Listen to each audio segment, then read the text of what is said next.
প্রতিদিন মাছ মাংস খেতে খেতে একসময় কিন্তু একঘেয়েমি লেগে যায়, অথবা এমন অকেশন আসে যখন কিনা বাসায় নিরামিষ খাবার রান্না করা হতে পারে। আর এই নিরামিষ খাবার রান্নার জন্য আমার কাছে সবথেকে বেস্ট খাবার হচ্ছে আলু পটলের সঙ্গে সয়াবিন রান্না। আজকে আমি রান্না করব আলু পটল সয়াবিন একসঙ্গে ডালনা। আর এর জন্য আমি ভিজিয়ে নিয়েছি সয়াবিনগুলোকে, আর এটা একদম গরম জলে ভিজিয়ে ভালো করে ধুয়ে চিপে নিয়েছি। এরপর একটু তেলের মধ্যে সামান্য লবণ আর হলুদ দিয়ে ভেজে নিয়েছি, এবং ওই কড়াইয়ে একে একে কেটে নেওয়া আলু এবং পটলগুলোকেও সামান্য একটু করে ভেজে নিয়েছি। এবারে মূল রান্না শুরু করার জন্য কড়াইয়ে আর একটু তেল দিয়ে ফোড়ন দিয়েছি শুকনো মরিচ এবং জিরা আর হচ্ছে পাঁচফোড়ন। এই ফোড়নগুলো একসঙ্গে দেওয়ার পর দিয়েছি কিছু টমেটো কুচি, আর টমেটো কুচি দিয়ে একে একে সবগুলো মশলা লবণ, হলুদ, মরিচ গুঁড়া, তারপর ধনিয়া গুঁড়া, আদা এবং জিরা সব মশলা দিয়ে কিছুক্ষণ আস্তে ধীরে কষিয়ে নিয়েছি। আর কষিয়ে নেওয়ার সময় চুলার আঁচটা লো ফ্লেমে রাখতে হবে, কেননা এই মশলাটা একটু সময় নিয়ে কষাতে হয়। যদি পুড়ে যায় তাহলে এখানেই কিন্তু তরকারির টেস্ট একদম শেষ। মানে মোটামুটি মাংস রান্নার সব উপকরণই এখানে দিয়ে দিতে হবে।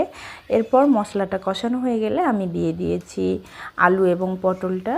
আলু এবং পটল দেওয়ার পর মশলার সঙ্গে আলু পটলের কিছুক্ষণ মাখামাখি, আর এখানেই কিন্তু মানে একটু সময় নিয়ে কষাতে হবে। তারপর যখন তেলটা ভেসে আসবে এবং লেগে লেগে যাবে তখন কিনা একটু জল দিয়ে, মানে সামান্য জল একটা সিদ্ধ করার মতন করে দিয়ে একটু ঢেকে দিয়েছি। আর কিছুটা সময় নিয়ে রান্না করতে হবে। এই রান্নাগুলো যত যত্ন করে করা হয় তত বেশি টেস্টি হয়।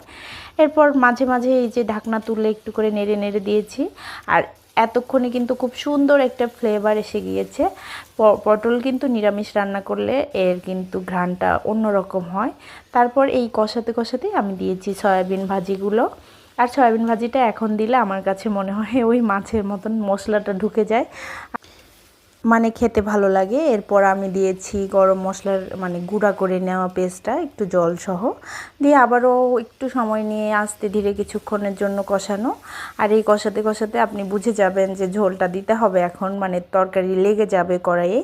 তখন আমি একটু ঝোলের জন্য জল দিয়েছি, একটু বেশিই দিয়েছি, কেননা আলু থাকলে ঝোলটা একটু বেশি করতে হয়। একটা সময় কিন্তু আলুটা ঝোল শুষে নেয়। এরপর একটু ঢেকে দিয়ে কিছুক্ষণের জন্য রান্না করে নিয়েছি, তারপর শেষে নামিয়ে ফেলেছি। আর আমার মা এই রান্নাটাকে সবসময় বলতো পটল আলুর ডালনা। আর পড়াশোনার সাথে যখন আমি মেসে থাকতাম তখন আমাকে এক আপু মাঝে মাঝে রান্না করে খাওয়াতো। এটা বলতো যে পটল আলুর দোলমা। জানি না আপনারা কী নামে চেনেন, আমি কিন্তু এই দুটো নামে চিনি।